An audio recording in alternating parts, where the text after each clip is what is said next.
suis Ibwanga Mouyamak Tristan, conseiller en stratégie d'entreprise au sein du cabinet OBAC.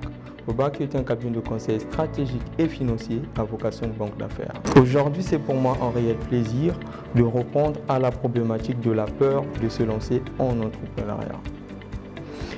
Dans le cadre de mes activités professionnelles, donc lors des différentes conférences que je participe, un monsieur s'est rapproché de moi et il m'a présenté son projet, un très bon projet, un projet à forte valeur ajoutée, un projet très innovant. Cependant, il m'a fait savoir qu'il a peur de se lancer à entreprendre. Vous aussi aujourd'hui, vous êtes peut-être confronté à cette même problématique. Moi, dans cette vidéo, je souhaiterais bien partager avec vous quelques points forts qui pourront vous aider sur la problématique de la peur de se lancer à l'entrepreneuriat. En général, la peur d'entreprendre est liée au risque. Les gens ont peur de se lancer à l'entrepreneuriat parce qu'ils ont peur de pouvoir prendre des risques. Mais c'est quoi un risque? Un risque, c'est tout simplement la probabilité qu'un événement négatif se produise dans la réalisation même de votre projet ou dans le fonctionnement de votre entreprise. Comme il est dit que le business, c'est la gestion du risque. Nous allons tous nous poser la question de savoir comment gérer les risques de mon projet ou de mon entreprise.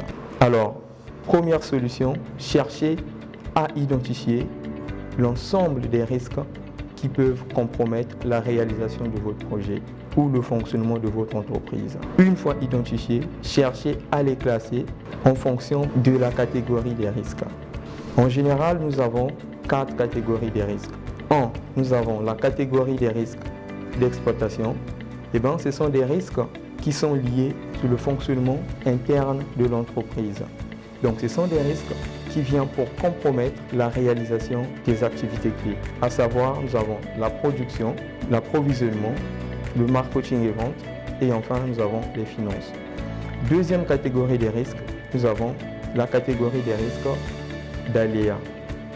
Ce sont des risques qui sont liés aux événements naturels peu ou pas contrôlables.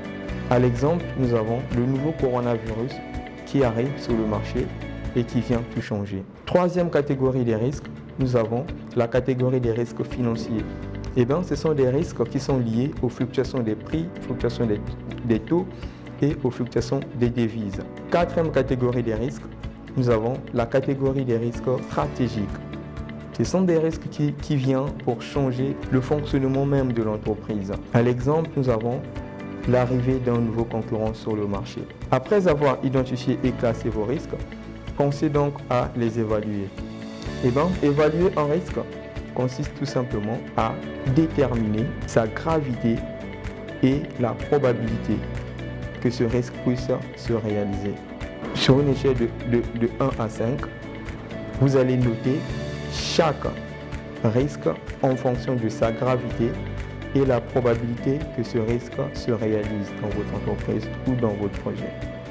Après avoir noté vos risques en fonction de sa gravité et la probabilité, vous allez calculer ce que l'on appelle par la criticité brute du risque, en multipliant tout simplement la gravité par la probabilité. Vous notez que la criticité brute du risque vous permettrait de savoir quels sont les risques qui sont importants pour la réalisation de mon projet ou pour la réalisation de mon entreprise.